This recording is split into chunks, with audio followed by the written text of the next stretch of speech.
Welcome back to the Female Dating Strategy, the meanest female-only dating podcast on the internet. I am your host, Diana. And I'm Rose, and I'm especially excited today because we are revisiting our Back to the Basics episodes, our series where we review what we have often forgotten to remind ourselves about, which are the tenets of the FDS Handbook, Diana.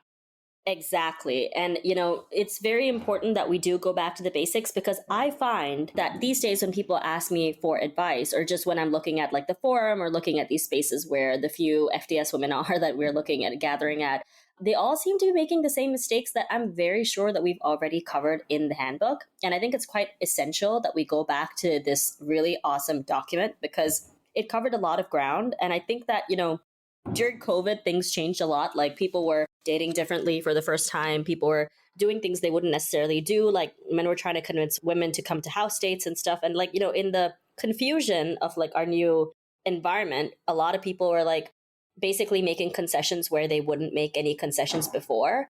And now that, we're a few years out of that, I think it's important that we reestablish basics and like a lot of people are going to go, we're not discouraging people from going out and dating, but we want you to do it with the best mindset and the best ability to protect yourself so that you don't land into, scrote central and then have to deal with a bunch of bum men that you have to get rid of, Right. Like our baseline is not just like avoiding dangerous situations and potential, mortal danger, but also just like avoiding the sort of psychic damage that builds up over time when you end up dealing with these scrotes consistently, because you will. I mean, when you're separating the wheat from the chaff, there's so much chaff, okay?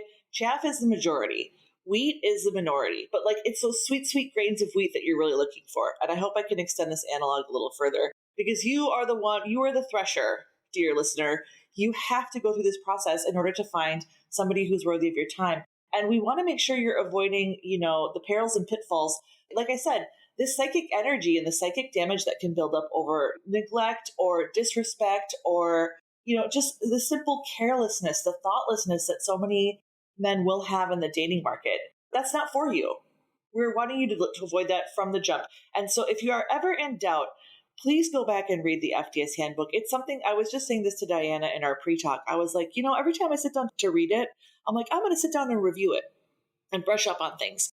And I think I'm going to sit through and read it like a book or like a novel, but I can't. As soon as I start reading it, it's like there are so many truth bombs from page to page. There are so many nuggets of wisdom. I mean, honestly, this compilation, this was a gift from the goddesses because there is everything that you could possibly ever think of and even what you couldn't think of in this handbook as far as what to consider when dating and when looking for commitment. And so this is a resource that we so often overlook or we just forget, we neglect to remember that this is something that's been put together for us, for our betterment and for our safety and for our happiness. And so please remember that this is something that's for all of us and never hesitate to turn towards it if you've got questions or like you're looking for something specifically.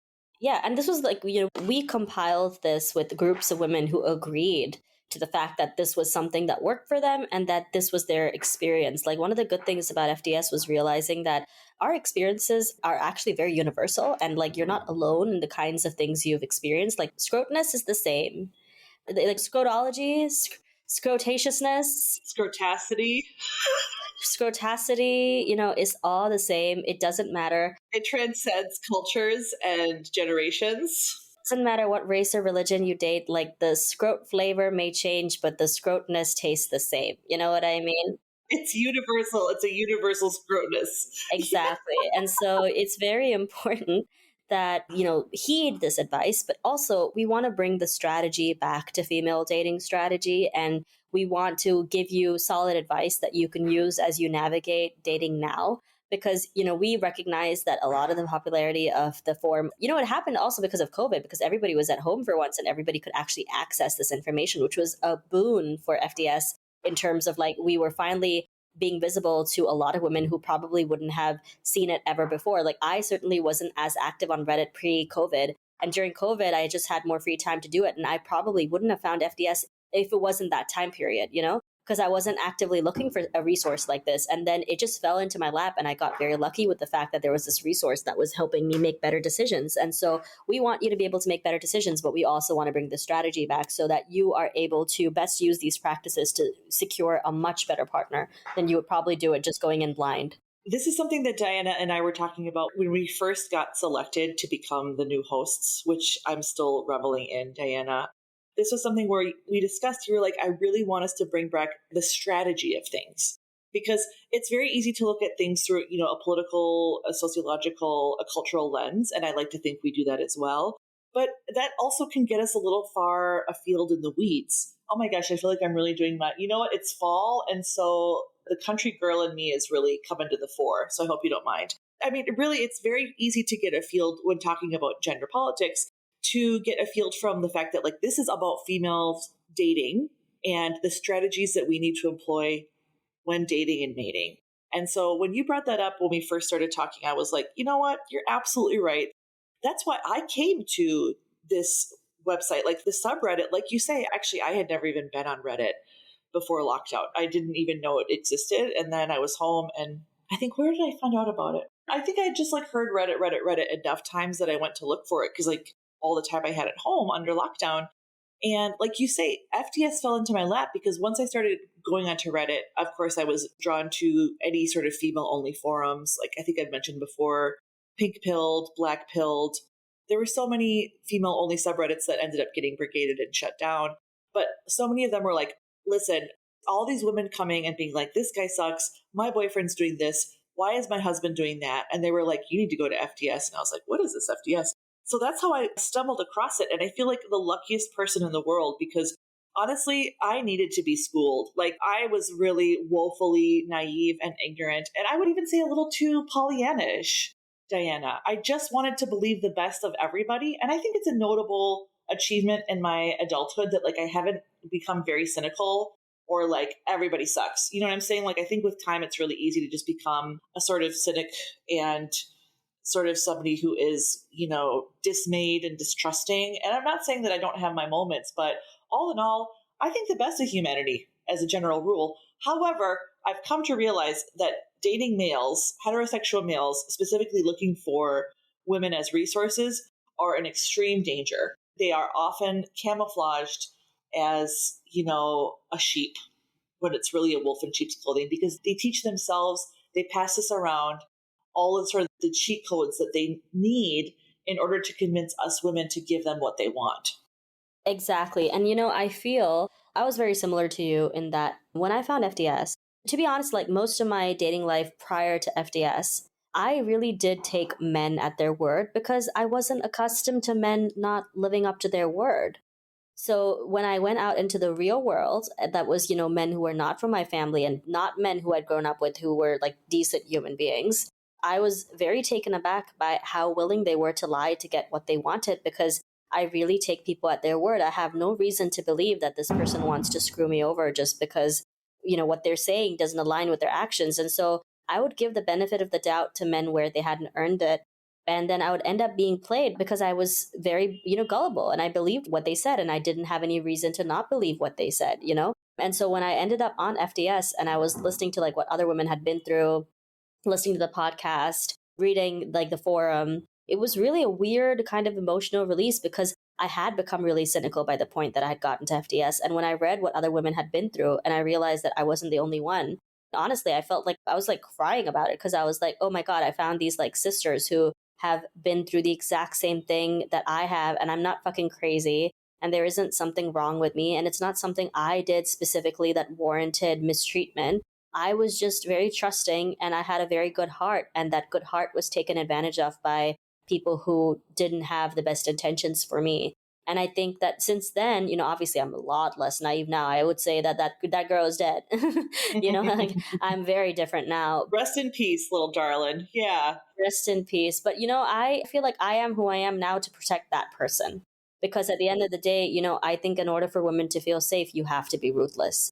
In order to feel that, like, to be in that energy of like, I feel comfortable, I feel safe, I feel happy. Yeah, safety comes with a sacrifice and effort, and it comes with hard work. If you're very lucky, if you were born into a society that is completely safe, completely secure, and you can trust everything that everyone says around you, and everyone is true to their word, and everybody is helpful. And, that's very nice. And you're very lucky if that happens. But if you're a woman in the world, it's very unlikely that you don't have the wool pulled over your eyes at some point, because the society we live in is used to manipulating you to get what they want. And they expect that you stay innocent and pure or whatever through this abuse, essentially. And so you have to, get the blinders off and start seeing reality for what it is. And, get a little tough. And this is boot camp, really. This is emotional boot camp. This is for you to understand that, like, you are not at fault for people mistreating you. I just have to keep repeating that to people all the time.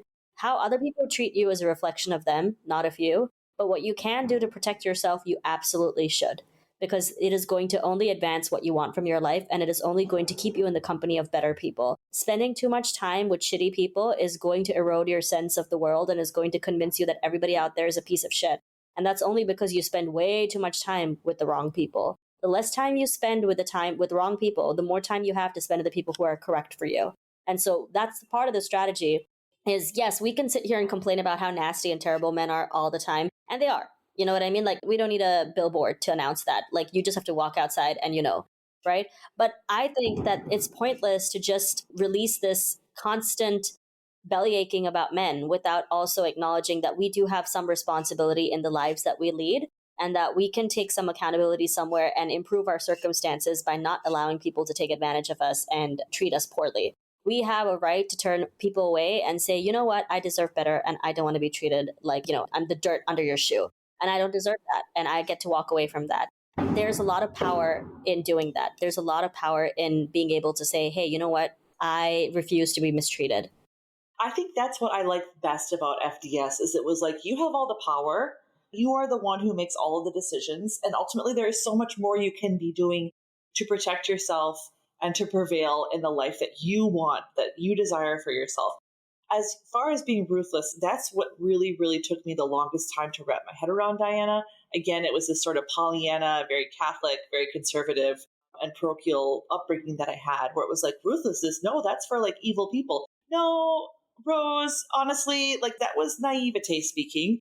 And like you say, we are doing all this now to protect that sort of tender heart that we've had to not just bury, but simply to keep away from the playing field so that we can keep it tender and loving for those who truly deserve it. And so this is why I love the handbook. And this is why I think it's necessary that we all go over it. And I'm really happy we're doing this sort of back to basics, this emotional boot camp, as Diana called it. And so, why spend all of our time lambasting and lamenting men's behavior? It is what it is. We know it. We've been able to identify it for a long time. But what do we do about it? And how do we curate our own lives so that we are least discomfited by it and made most advantageous? And this is why I love the female dating strategy. It is about women's betterment. It's about women's maximal, what do we call it again, Diana? Maximizing female benefit. Maximizing female benefit, because you know what? The whole fucking world benefits when you benefit. As long as you're not coming at it from like an evil queen perspective, which, you know what? Honestly, the evil queens, I got no beef with you as long as you have no beef with me. But if you're just like a regular, degular, schmegular girly out there trying to find, a little bit of happiness, a little slice of family glory, then this is for you. So let's get into it, Diana. Yes, let's get into it. So, the first thing that we want to go over is before you strategize and apply strategies, you need to know what your target is capable of. And that means you need to understand male psychology. You need to understand what men seek in partnership and how they approach you when they meet you. And so, the first part of it is really understanding how men view monogamy and mate guarding. And also, just like, in general, I think a lot of women know this, even if they don't want to admit it, but men tend to marry who they think will benefit them the most socially. This is why so many men are able to marry women that they hate. Like, they hate them because she serves a purpose in his life to make him look good to other people. My friend just recently started Mad Men, and we were discussing, the dichotomy of John Hamm's character, Don Draper, and how like who he chooses to have his affairs with are radically different from who he chooses to make his wife. His wife is the typical Stepford, blonde, really skinny, beautiful, former model, January Jones type. And her job is to remain quiet and subservient and play the role of like the doting wife to the T, right? But that's not who he's attracted to. Who he's attracted to are these girl boss like brunettes, right? He's attracted to like the complete opposite of her because he realizes that for him, in order to maintain his image, because again, he comes from poverty, right? He doesn't want people to find out where he really comes from. So, in order to maintain the facade that he's keeping up, he has to marry someone who is going to help level up that facade. He needs this woman to elevate him. So, understand that your position in this is that you are an asset to them always. And you need to understand that and not feel like this person is the most important thing to you. I think a lot of women approach marriage with like, oh, he's the best thing that ever happened to me. Actually, most of the time, you are the best thing that ever happened to him. That's right. Okay. And the sooner you understand that that is the level, the playing field that you're operating in, is that you're the prize, you are the person that he has to attract, you are the person that is actually going to improve his life in intangible ways, in ways you don't even know. He selected you for a reason. You have to set the playing field in such a way that it benefits you the most, because marriage as a whole is never going to benefit you. So you have to make sure that you really evaluate this person by their capacity to be able to provide more than just, a pretty face and some cash. He has to really, really pour into your life in some way. And so I thought we could go a little bit into what the handbook says about the monogamy aspect of it. But, this is why we say, like, don't be too flattered by male attention and, their energy, because honestly, they sleep with anything. So, you know what I mean? Like, these are guys who have, like, they had like 4 movies about fucking pie. So, just take it with a grain of salt. It was a whole series, ladies. Yeah. It was a whole ass series. There's a whole franchise. This is something I think that bears repeating. I'm really glad you bring this up. Like, the Mad Men is an excellent example. But, just like women love, well, not all women, but many women will covet a handbag as a status symbol. They want the quilted Chanel handbag, or they want the Gucci belt. Or like a mini Kelly or Birkin or something. Right. Yeah, they want they want a mini Birkin or whatever. And that to them is to signal their social status, right? And their financial class. And that is a real prize for many women. It's something that they plan on handing it down to their daughters, or like having it as an emergency reserve of cash if ever it comes to that. Like, instead of diamonds, a lot of women look at handbags, which is true because honestly, handbags, the resale value is really good. So it's really savvy in many regards. But that is how a lot of men think about women. You're a status symbol. Just like women wear a purse on their arm, men will wear women on their arm. That is their signal to the world about like how virile they are, how successful they are, what kind of game they run, that they have such a woman on their arm. I mean, I'm thinking about my awful, terrible brother who was like the biggest man whore, very handsome, and especially in his younger days. And he was just such a huge man whore. Like, he would tell me all of his exploits. He would brag. He would laugh. And then in his 30s, he ended up marrying a woman who was a virgin. And that's the only kind of woman he would accept for his wife, because the Madonna and the whore, And that's how so many of these men are looking at women. And I think it's so hard. It was very hard for me to understand, like Diana said, that, you can't always take men at their word, because God forbid you actually understand how valuable you are to them. Exactly. And like, this is the other thing that, in our episode with Dr. Ashni Davle, we were talking about mate guarding in the animal kingdom. And she was talking about how amongst primates, there's all sorts of ways that these monkeys bond with each other, right? Like, there's everything from tolerant to hostile to like, there's polyandry, like there's, one, like multiple females for a male, multiple males for one female. Like, this idea that women are naturally monogamous is actually very false. And this is one of the first things that was mentioned in the handbook. It says, growing up, many of us were taught that women were hardwired for monogamy, but that men are hardwired to want as many partners and as such are entitled and prone to infidelity. It turns out this conventional assumption was based on a faulty scientific study, which is debunked in this article. When are women most likely to be promiscuous? We will probably put that, that article up in the show notes later on. But basically, it says that, it's unlikely that women are hardwired for monogamy, which we already know by observing primates, right? Because if you look at most primates, if you look at bonobos and stuff, they have sex with as many male, counterparts as possible to basically hide paternity. That way they can extract the most resources from all the males without any of the males knowing whose kids are whose. And it's very intentional. Which means the males are less likely to kill the babies. Exactly. That is why they do that, okay? Less likely to kill the baby and more likely to provide resources. Now she's getting resources from 5 to 6 different males because she needs that resource, right? Yes, absolutely right. And you know what? It goes on to say, and I think this is really important, it goes on to say, quote, since the females are not naturally monogamous, the males must constantly physically mate guard the females to prohibit them from having sex with rival males. The females are as monogamous as the males can force them to be. I want to bring up, like, just because this was reminding me of, like, I was just talking in the pre-talk to Rose about a very scroty friend that I used to have that I'm like basically cutting off now because I'm just like so tired of him. But it was so interesting in that, like, when we were younger, he had no interest in me physically, did not want to date me, nothing, right? Just wanted to stay my friend because, again, I was performing emotional labor for him. I was like his pseudo therapist. And, like, he basically got all the benefits of like a girlfriend without actually having to date me. So he was like, why even bother? Right. But when we used to go out, I used to get a lot of male attention. And he used to physically like position himself in such a way to prevent men from approaching me because then men would think that I'm in a relationship with him. So where he wasn't touchy feely before, he'd suddenly be very touchy feely, or he'd be like sitting really close to me and talking really close to me. And I'd be like really weirded out by it because I'm like, what the fuck are you doing? And I realized eventually that he was doing this as a way to prevent other men from coming and talking to me because then he'd just be left alone. So he gave other men the impression that we were together so that other men wouldn't come and approach me. So men do this with wasting your time, even if they're not that serious about you, even if they have no intention to date you, even if they don't want you at all. The thought that you could be somebody else's and not the sole focus, like, the captive audience to their monologues is so annoying to them, like is so distracting for them. It's like, oh no, I need this woman to pay attention to me 100%, even though I don't want her, don't want to date her, don't want to marry her, don't want any of her time, don't want to sleep with her, nothing.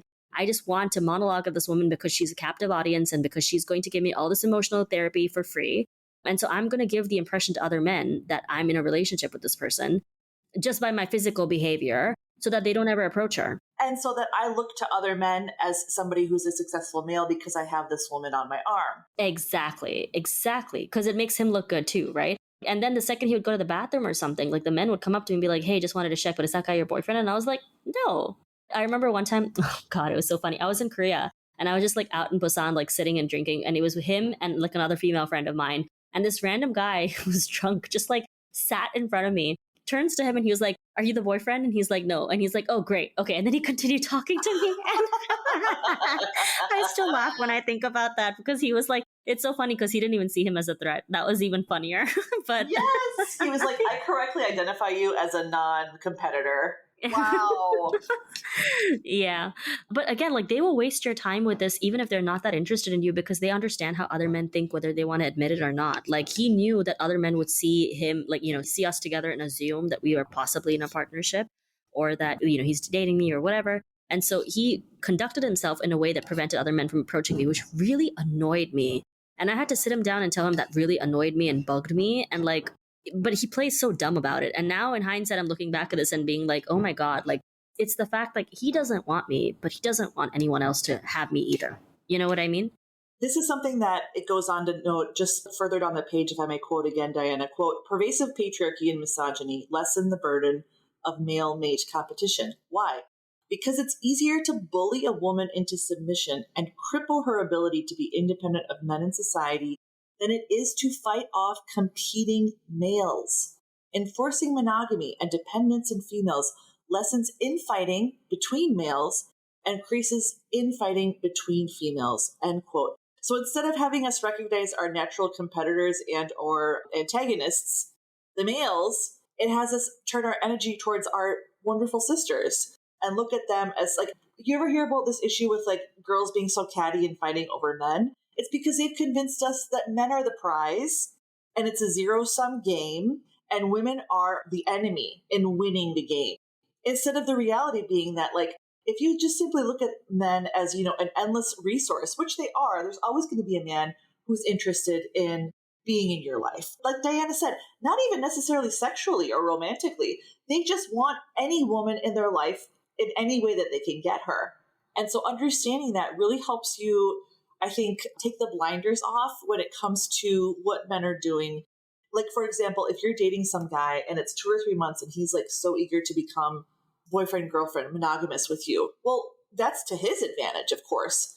It's much harder for him to find a woman to be his sole partner than it is for you to find a man.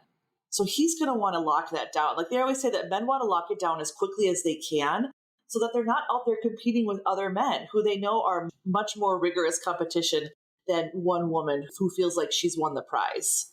And this goes back to like, this is why we advocate for cultivating some level of exclusivity and mystery. Because at the end of the day, men also are taught to value what other men want.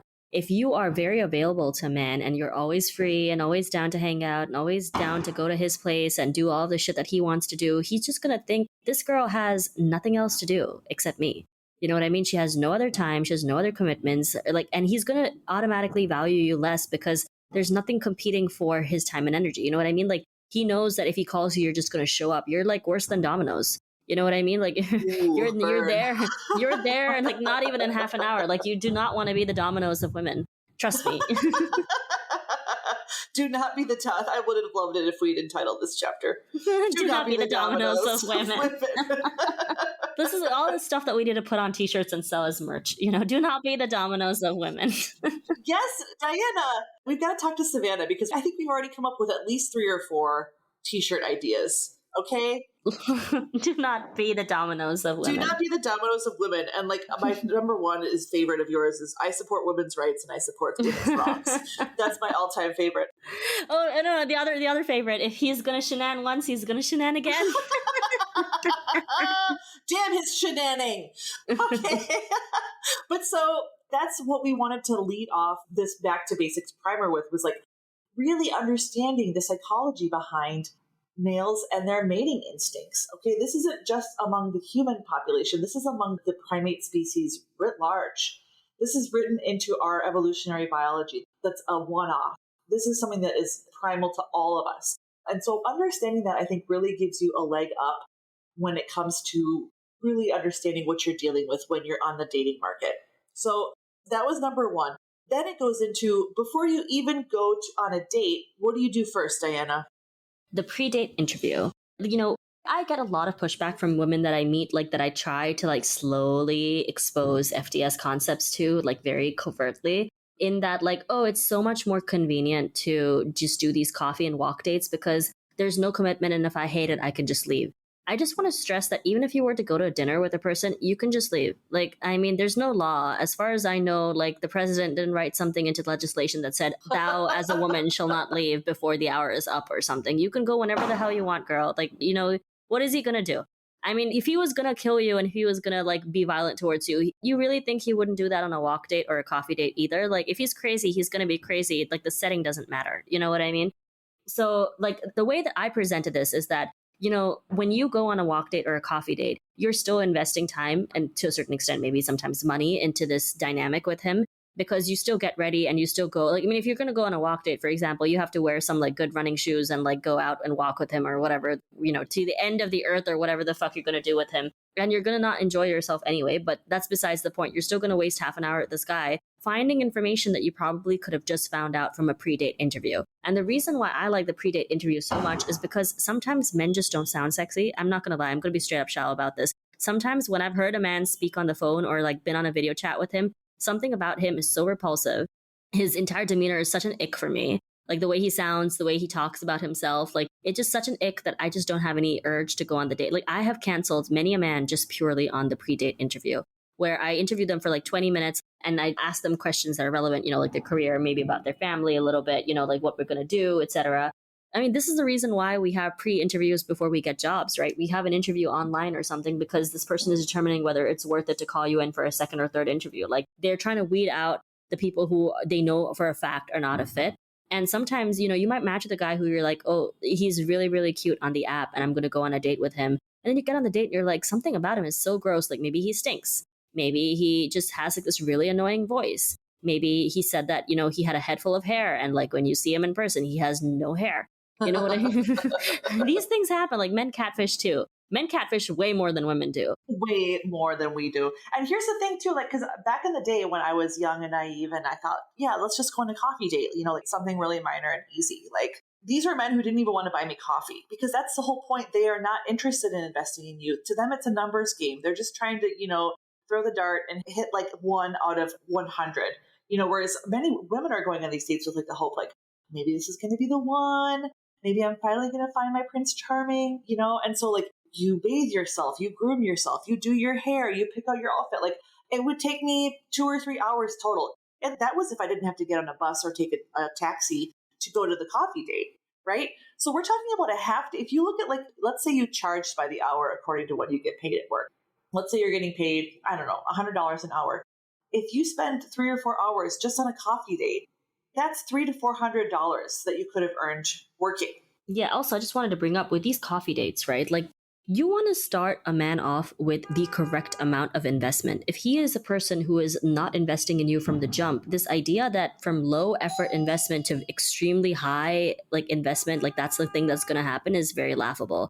If he's coming at you with the energy of like, I really don't give a shit about this woman, and like essentially what you're doing by coffee dates and walk dates is subsidizing the cost of dating for him. Because if you cost nothing, he's saved like $300 that he can use to date 3 other women with who have low standards, who are going to expect him to split, like, I don't know, 50-50 on a Chick-fil-A sandwich and call it a day. You know what I mean? Because at the end of the day, you're subsidizing the cost for him. You have to be expensive.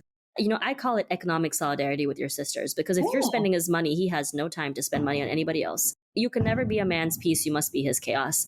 I intend on draining his bank balance before I drain his balls. That's my philosophy. Put that on a t-shirt, Diana.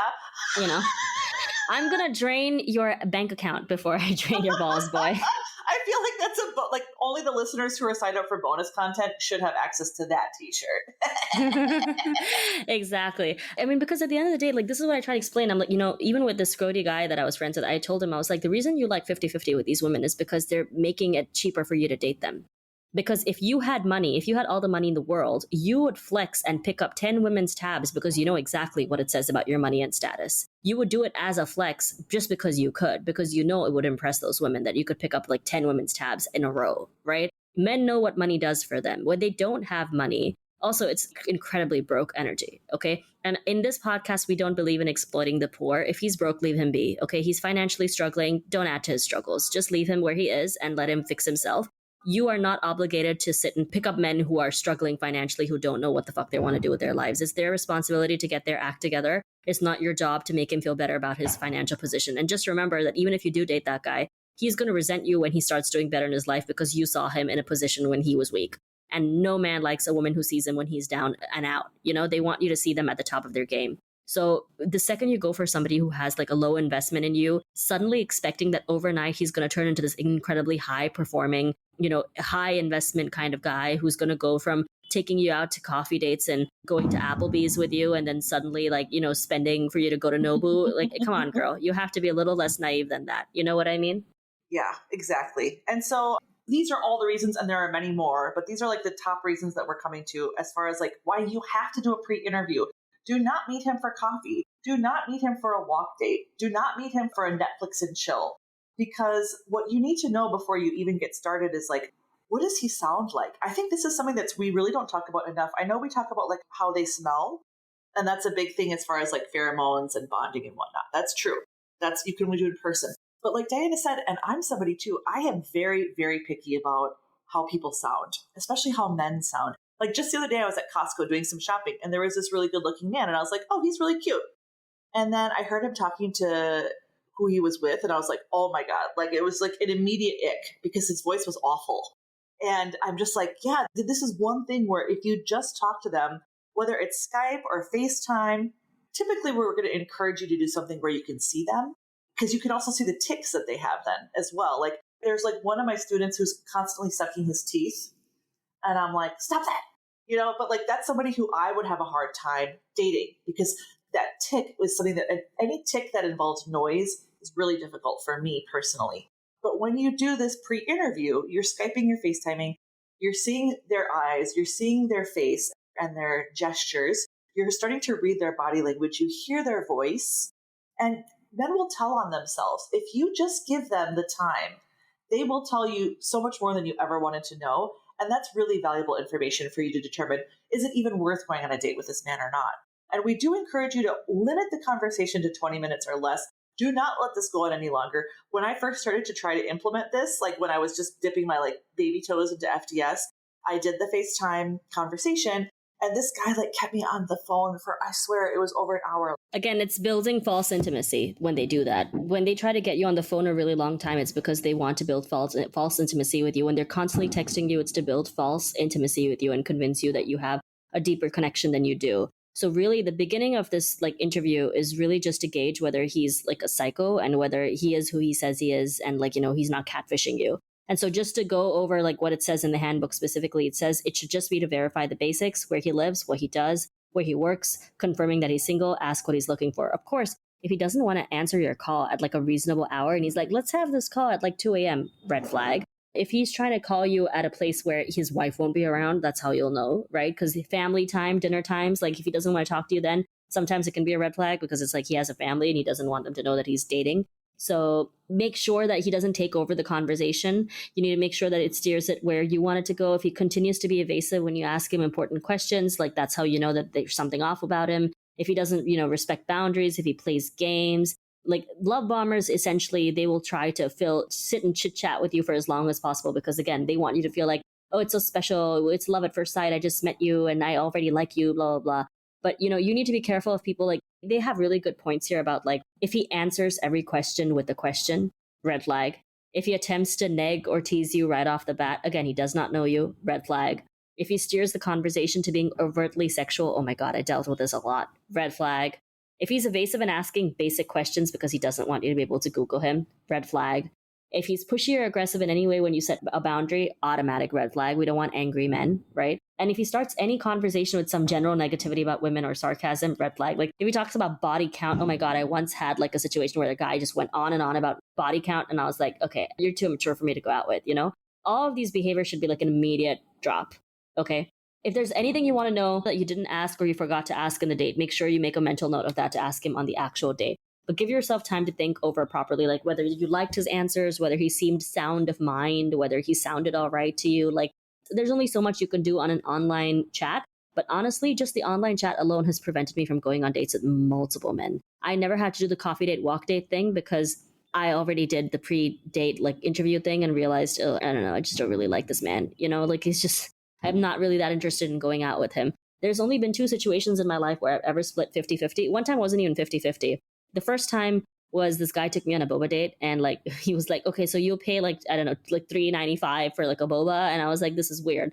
You can't afford $4 for a boba. Oh my God. And I was like, I'm never seeing this man ever again. And he thought it was like very gentlemanly to offer to drive me back home. And I was like, no. And he tried to like follow me up into my house. And I was like, there's no fucking way. You know what I mean? Like, oh my God. Right. The audacity. They will always have the audacity. For $4, that's how much my vagina cost to him, like, yeah. And the second time was even weirder. It was like with the guy I was like dating, and like we went to like kind of expensive sushi place, and like the bill was racking up. And I mean, like an idiot, I offered to pay, 50-50.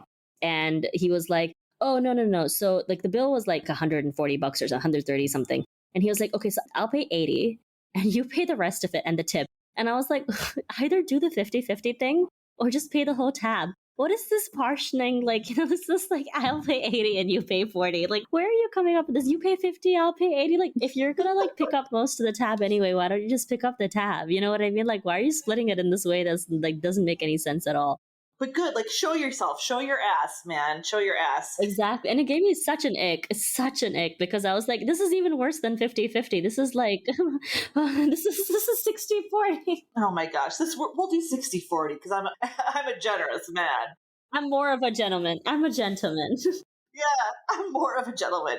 And then the final thing it notes here for the pre-interview is that you must dictate very clearly the parameters in which you are willing to leave your house. Again, here it mentions the general principle is never leave your house for free for a man who's not your boyfriend or husband. And so again, these are like the 4 cardinal directions of the no's. No Netflix and chill, no car dates, no coffee dates, no house dates. Like Diana said, do not start off with like a very low effort, low gesture, and then expect down the road that he's going to be investing in you and showering you with gifts, because they will start as they mean to go on. Exactly. The energy they come with is the energy that they're going to sustain. No guy is going to go from buying you a ring pop to buying you, I don't know, fucking Harry Winston. You know what I mean? Like, you have to have like a general sense of like, if this is the highest he can go, you have to determine whether that's enough for you or not.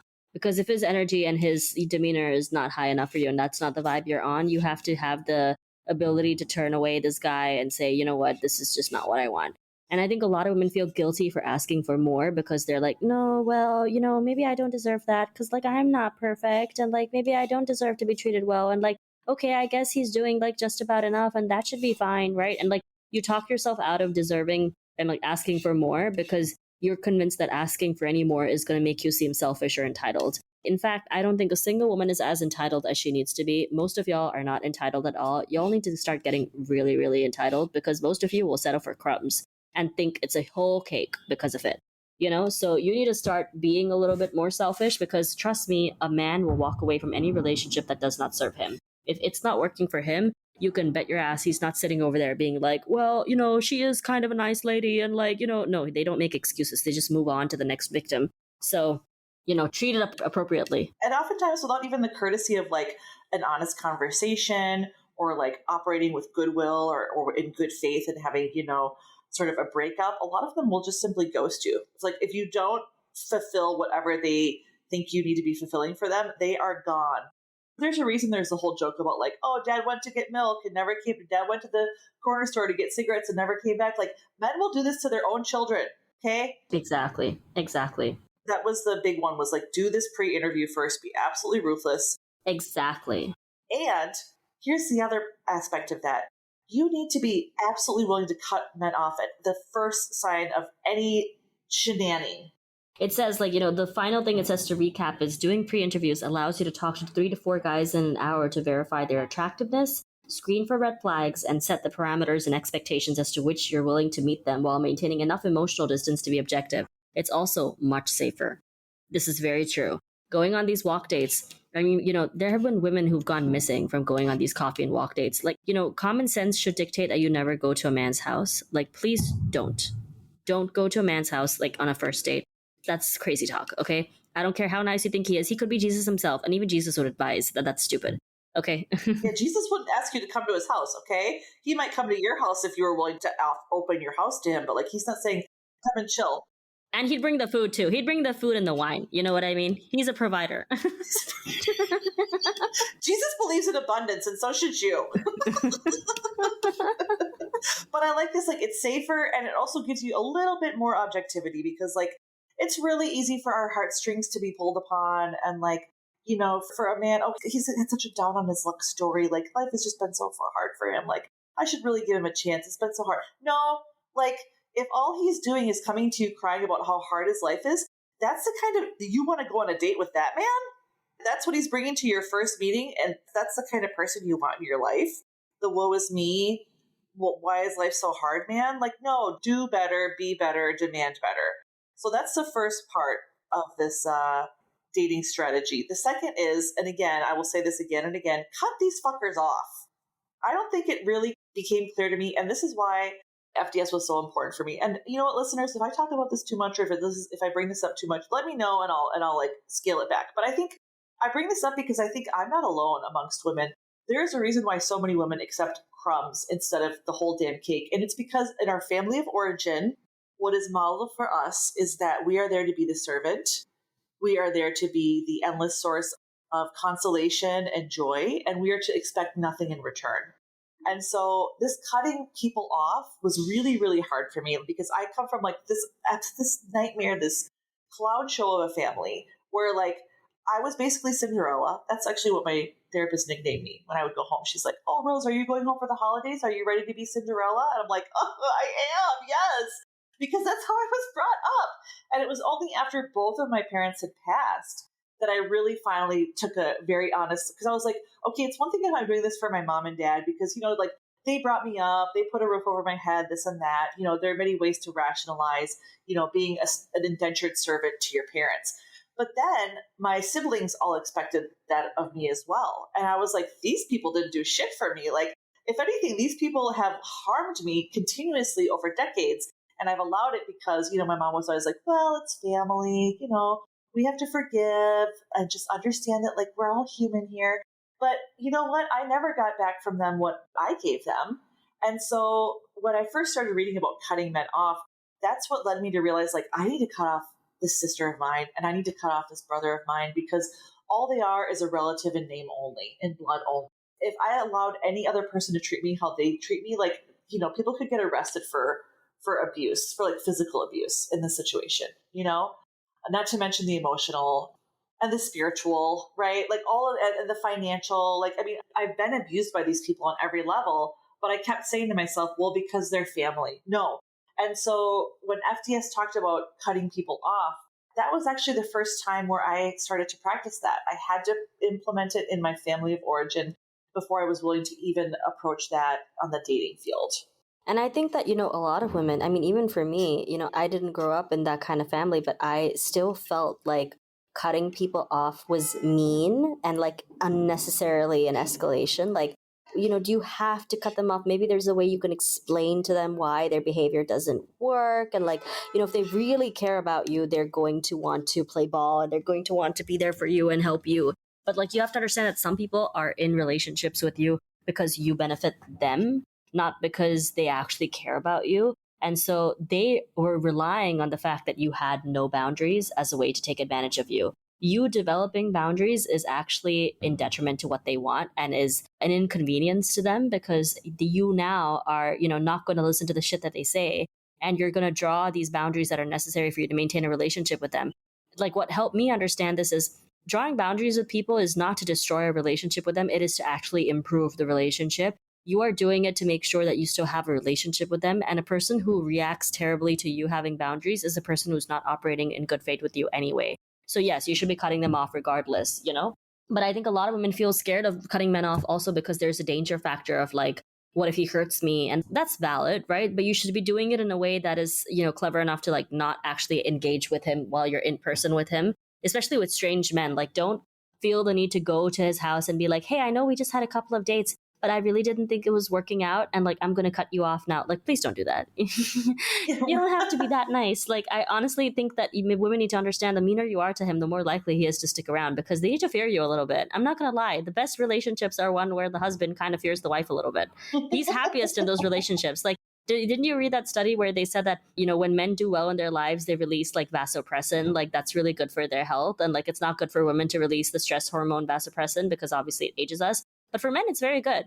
That's why I keep saying you have to stress him out like once a month. You have to be a problem at least once a month in his life. Once a week if you're a really good person, You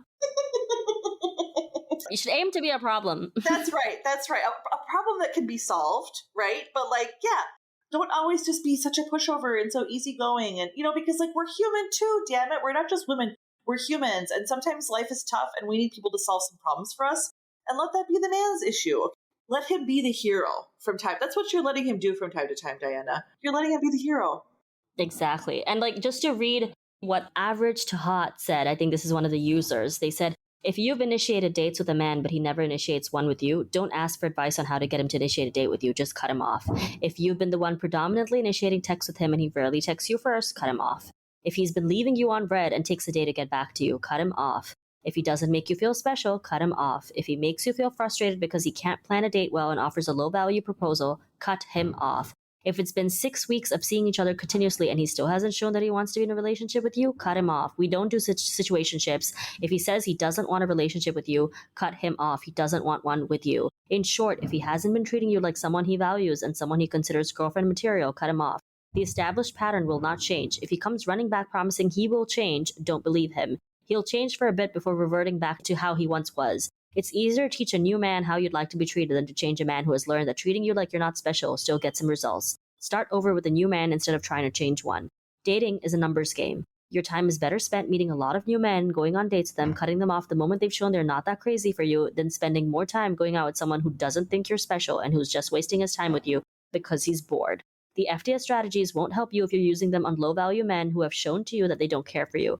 Learn how to cut men off ruthlessly. He's shown you how he feels about you, and he is never going to change. Average to Hot, we salute you. In one page, you have distilled absolutely everything we need to know to maximize female benefit. We salute you. Yes. And I think that for a lot of women, I'm going to add an additional point of you need to experience some level of ego death. A lot of you really want to feel like you're special to a man. The second you realize you are not special to them, you must release this demon and let him go back to the hell that he came from, okay? Because the one that treats you like you are special from the jump is the one that is going to bring the consistent energy. We are looking for consistency, not butterflies. Butterflies are misleading. They convince you that you have something more than what you actually have. Consistency in action is the only thing that is going to tell you whether he is capable of maintaining the vibe that he's maintaining. You know what I mean? If he's starting out with the energy of respecting you, treating you like you're special, and respecting your time and energy and the effort you're putting into the relationship with him, he is going to be that way throughout, right?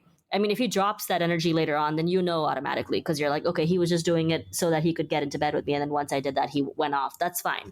Like, there's some men who do that too. But my point is, there's never been a situation where a man shows you no energy and then suddenly over time shows you a lot of energy. The only time they ever do that is if they're trying to hook you back in because they think they're about to lose you.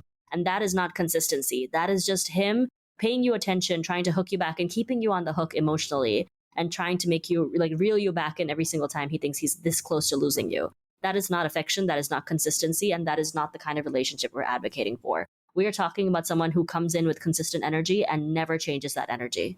I love that expression where like he best come correct or don't come at all, right? If he doesn't come correct from the jump, yeet him, cut him off, next. Fetus deletus. Fetus deletus. Fetus deletus. We've gone through the pre-interview date. We've talked about what we're not going to do for dates. We've talked about cutting men off. Now we come to our last strategy that we're looking at for today, which is dating until commitment is established. Let's go over that. Right. So I'm going to read again from this paragraph. It says, I don't care if you're not the type of girl to date more than one guy at once. I don't mean you should have sex with them. I mean you should date them. I don't care if you don't feel like painting your nails today or you don't feel as attracted to another guy that asked you out as long as you're attracted to him. The fact that you are not dating others will manifest itself in your behaviors with the guy you really like. He will visibly see your value decline as you blow up his phone, show him that you are not sought after by other men, and fail to vet your suitors before investing in them. I seriously have no patience for women that refuse to vet multiple suitors and at the same time complain about males ghosting them, buying unromantic birthday or Christmas gifts, failing to impress them with thoughtful dates, dating other women, and most importantly, acting like BFs when they are in a situationship. My answer to them is harsh. You did not make him compete for your attention. Big mistake. He knows he has you and he didn't even have to try. You can waste time making him the bad guy and experience no progress, but if you don't change your strategy ASAP, you will find yourself jumping from situationship to situationship. You will find yourself in relationships that fizzle out around the 3-month mark over and over again. One of the best ways to get back at the patriarchy is by making men compete for your affection. Don't be fazed if a date says he sees himself in a serious relationship with you one day. This is not a compliment. You already know you are his dream girl. He is used to seeing women swoon at the thought of a serious relationship with him. Newsflash, you are the one evaluating him, not the other way around. He is not special. Don't get it confused, ever. He is the one with the mate guarding instinct, not us. Do you want to screw up your chances with a high value man and instead increase your chances of landing a low value one? No. And also, if you act like you have no options, act like you jump at the opportunity to obtain a relationship with any male, start giving him elaborate gifts or blow up his phone, sooner or later you'll be making excuses for a dusty-ass loser when your family is wondering why he doesn't do the bare minimum.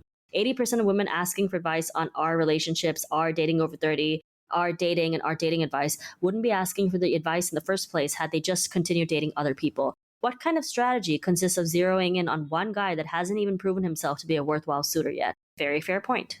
Would you really be checking his phone to see if his dating apps are active while you're dating others? Would you really be wondering whether he was dating others if you were doing the same? Would you really be wondering how to act with a high-value man when you've been getting an ample amount of dating practice in? Would you really be checking his Facebook or his Instagram a billion times to see what his ex-girlfriends look like? You'd be too busy answering the 50 billion messages you get from other guys to wonder. Trust me, even good-looking guys don't get nearly as many women messaging them online. User Hedonism Bot posts her daily reminders here for a reason. The patriarchy wants you to gaslight you into thinking that you should be doing the competing. Hedonism Bot, I did not see your messages, but I'm assuming that they were very good. But yes, the point is, going back to the same point that we had earlier, when you create the assumption that you have like some exclusivity, that you're mysterious, that you're a creature of mystery, and that you don't really, you're not going to reveal to him what your cards are. It doesn't matter if you're not dating 50 other men, right? We're not saying to date 50 other men. We're saying that you don't put all your eggs in one basket, which is very good advice. Don't invest all of your time in one person who's proving to be nice for now when you have other options to be dating as well, because it prevents you, first of all, from being emotionally invested in the wrong person or getting emotionally invested too fast. And it also allows this man to realize that you're a hot property. Everybody wants you. Everybody wants you. And this is something that they close with, and I really like this. They close on an empowerment note, and I just want to read this because, Diana, I love this part. This is, by the way, this whole section is written by OG Jammies. The OG Jammies. I still remember seeing her name on so many of the posts on FDS, and I was like, ooh, this is going to be a good one, because she was just such a good writer. So the last section she writes about is empowerment.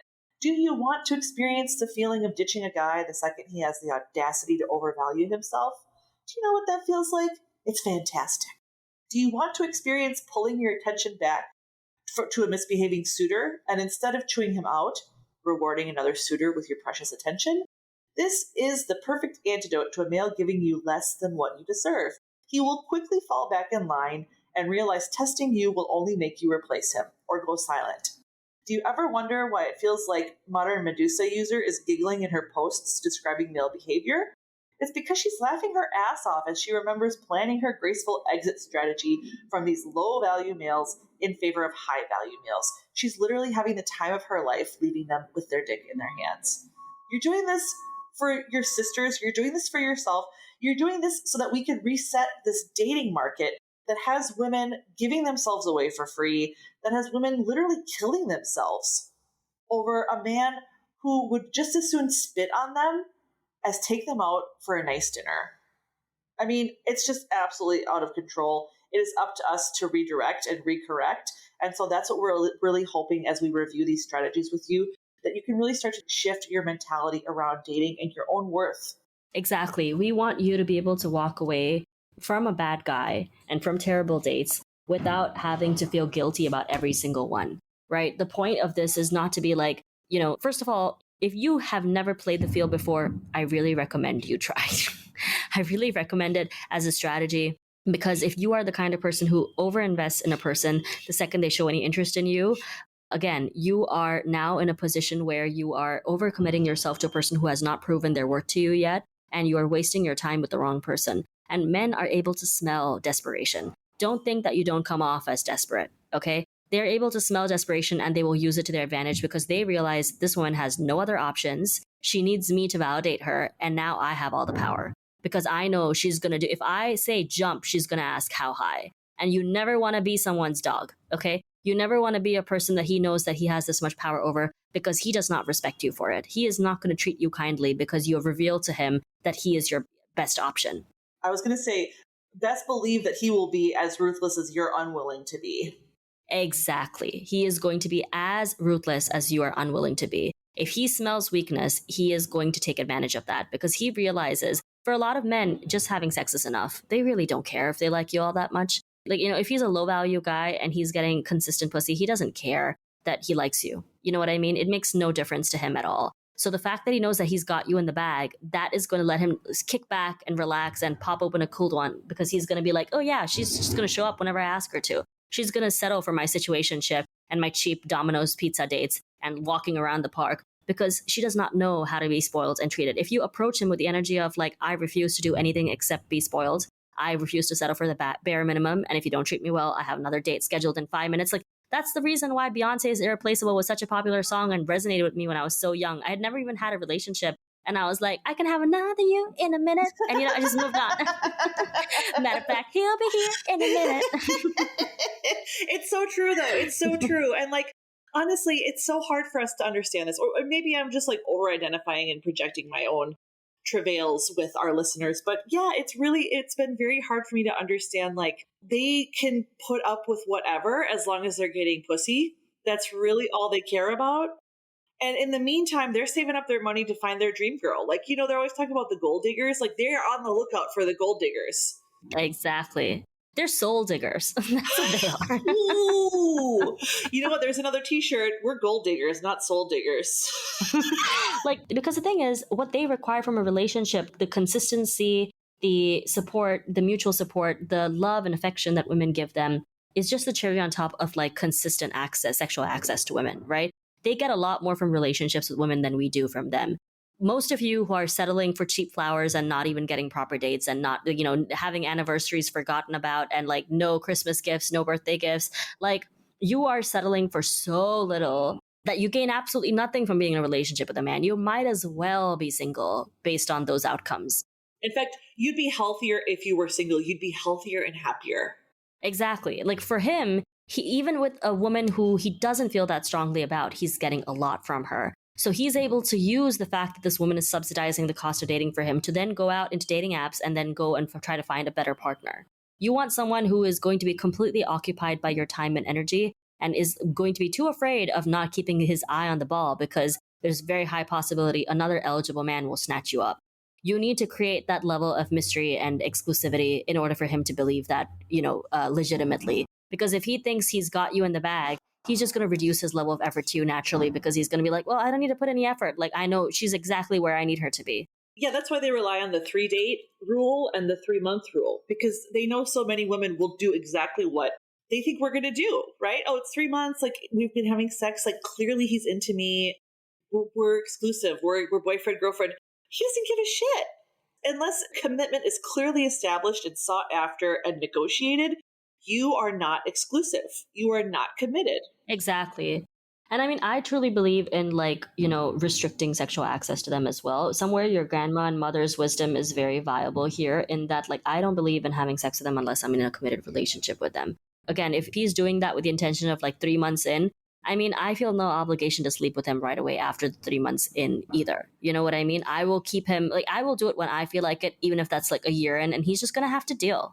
He's just going to have to deal. I have no obligation whatsoever. Do you know how dangerous it is for women to sleep with men? Like, first of all, the rates of STDs are far higher for women than men. It's far easier for them to give us STDs than it is for us to give them STDs. We also bear the burden of all birth control, which is a whole other conversation. But like, typically we're the ones who bear the burden for birth control. And if we get pregnant, our lives are on the line. Okay? So like, having sex just because he's taking you out on 3, 4, 6, 10 dates, I know there's no value that can be placed on how precious and personal your own sexuality is. So really be absolutely ruthless when it comes to that.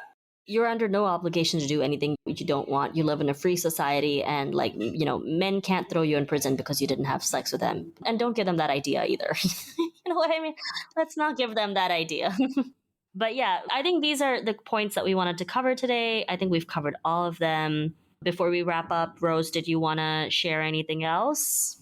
Well, did we want to discuss, you know what? No, actually, I know we had talked about a couple of other things we could end with, but I think we've covered everything that we needed to for today, and we'll leave some other stuff for the next one. Yes, we're definitely doing this as a series. You're going to hear a lot about the handbook, and we're going to encourage you to read it. If you don't want to listen to it, we're obviously going to cover the points in the handbook as well. But, we will talk about the other points in the following episodes as time goes on. But in the meantime, we just want to let all the scrotes know to die mad. Die mad. And we want all the women to have a fabulous weekend. And yes, take care. Take care. Yeah. We'll talk to you soon. Bye. Bye.